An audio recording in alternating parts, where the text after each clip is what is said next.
Sökülse söküler.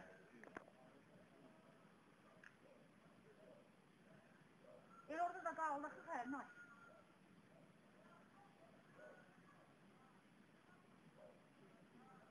Bak. Raketle vurdular ya ta.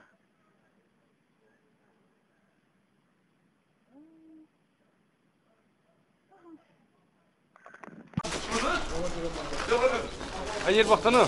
Bir tanesi geziyor.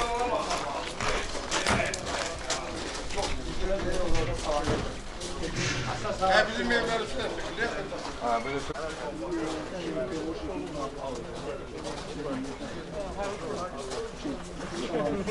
Böyle bak ben evvelden ne demiştim onu. İkinin yarısı iradeler olardı. Ben evden çıkıp küçeye gidirdim. Birden göyde vızıltılı ses geldi. Elə bir arı vızıldayırdı. Xeyli geçenden sonra bir partlayış oldu. Orada tüsləmələ geldi.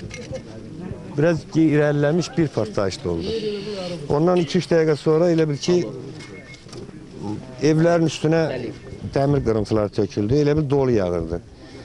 Ben de geldim kapıya baktım bunları tapdım.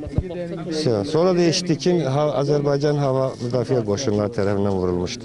Familiyası dediğin. Əsədov Məhiyyəddin Həmzəoğlu.